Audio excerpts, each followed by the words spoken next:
today we're going to be talking about storytelling and how the Rings of Power don't really want to tell the story that many fans want to see about the Second Age. They want to tell their own story. As they've said, they want to write the novel that Tolkien never wrote. Now, today we're going to look into this, and I want to tell you a bit about me. So, when I was a child, like many children, I had a good imagination. I was very interested in high fantasy and science fiction and everything that was what you would say escapism. And I used to talk about all these different stories that was in my head. And my brother, who was really good at drawing, used to illustrate stories that I told him. He even made a comic book with a lot of illustrations from himself and myself.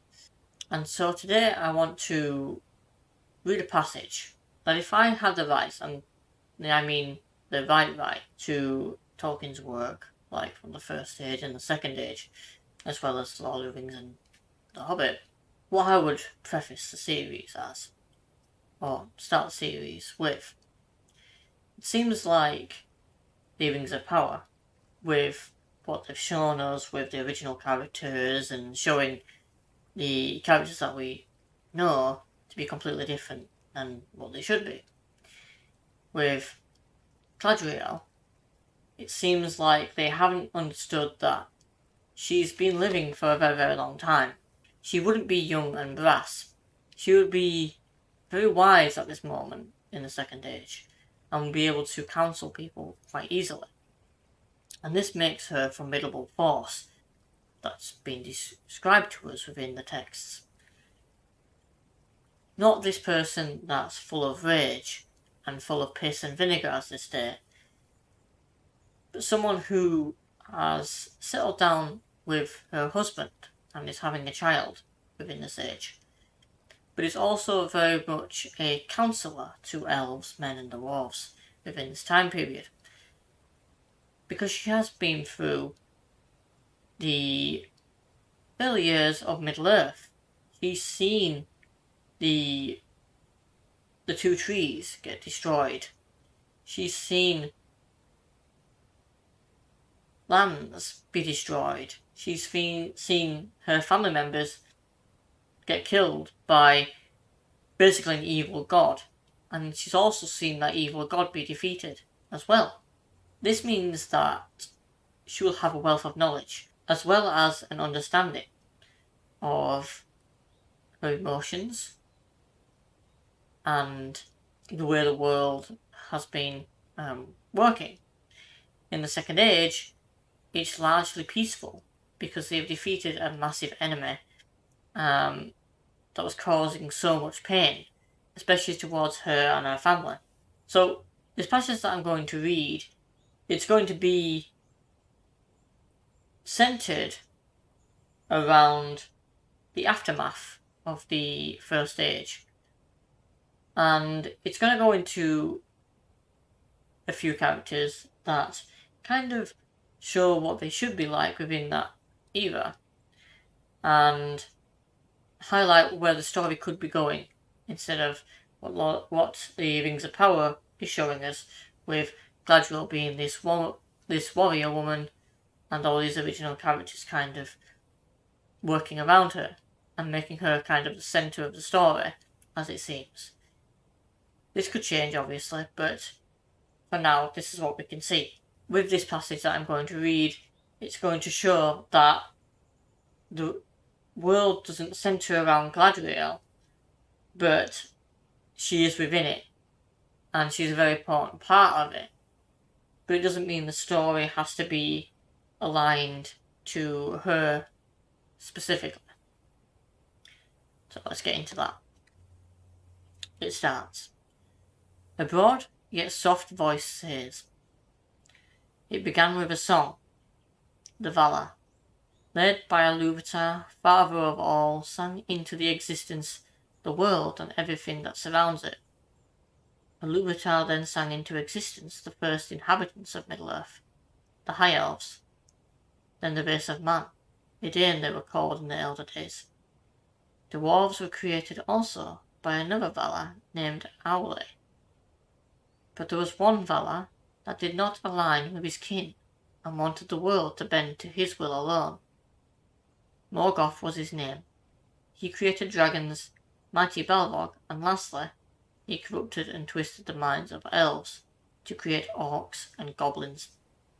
His vast armies would ravage the kingdoms of the Free Peoples until the War of Wrath, where Arendil the Mariner brought with him the hosts of Valinor, the mighty Valar, who cast out Morgoth into the void.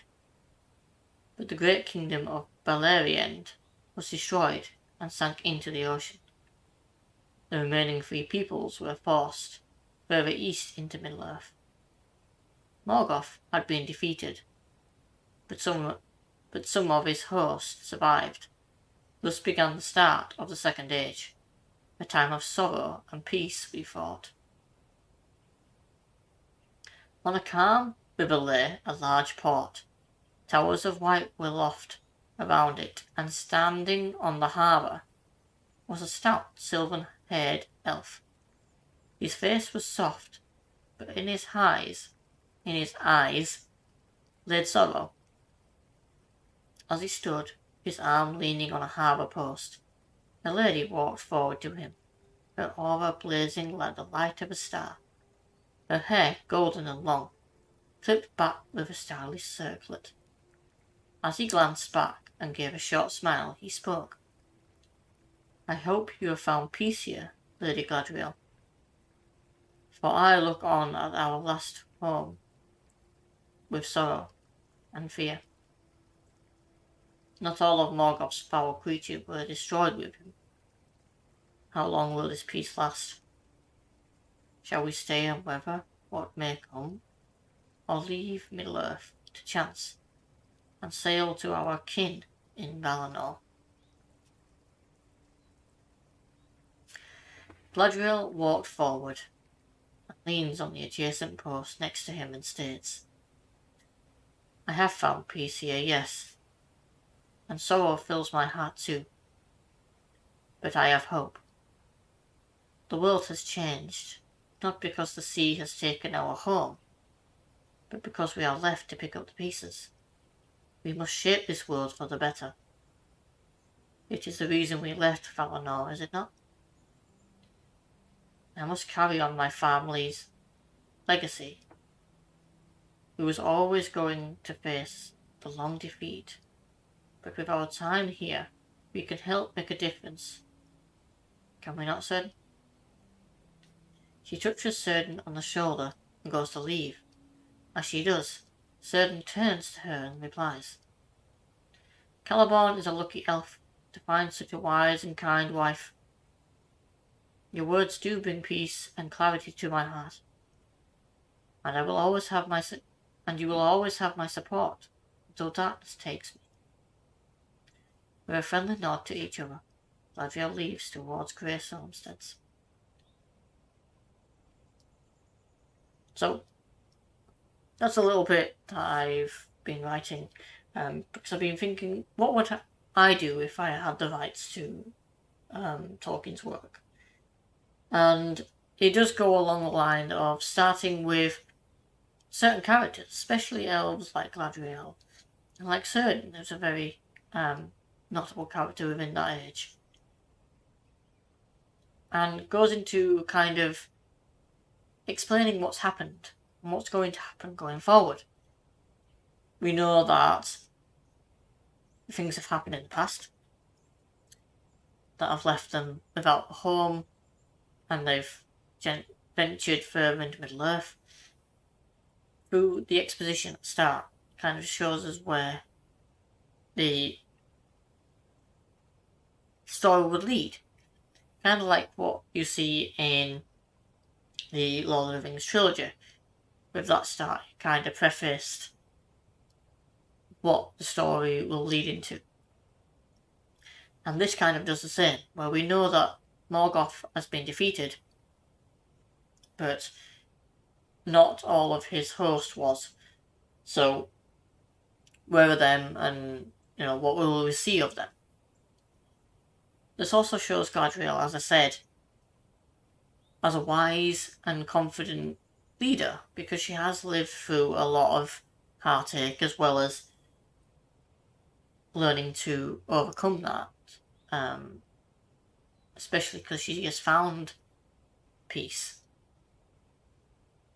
Morgoth's death has given her somewhat of a peace within that time. Círdan, again, is looking on to see and trying to find out, should he stay and protect Middle-earth, or should he just sail to Valinor and leave it, to chance? And it kind of shows that kind of morality that the elves have, is that they could just leave Middle-earth to the race of man and the dwarves and whatnot. But they're not, because they can help it. They can look after it, because they have done. They've defeated a great evil, so they can, withstand the evil that's still there also. The Rings of Power are showing that these characters don't matter, so therefore, or at least it looks like, with the new original characters that they're showing, that generally characters like Círdan, like Celeborn, aren't being introduced. Otherwise, the story that Galadriel, as it's been leaked, is going to go on a personal revenge journey, as it was. And that seems very, very unlikely for Galadriel. Yes, her brothers did die within the First Age, but she would have come to terms with that within the Second Age, especially with Celeborn by her side, kind of giving wisdom, because he was meant to be very wise as well. So this is what it means when it comes to storytelling. You have to put Tolkien's work first. Look at what he's done and what the fans really like about the work and put that at the forefront, apart from the agenda that we have today. Because it's not a work of today. It's a work of somewhere else. It's a fictional world that shouldn't represent this world in any way, shape or form, but should represent its own world. It's like getting lost in it. Everything about this world shouldn't be within it, and so therefore you can get lost in it as another world. An escapism, as it were. I hope you enjoyed this video. If you did, please leave a like, and if you want, you can subscribe for more videos. Thank you for watching, and see you on the next one.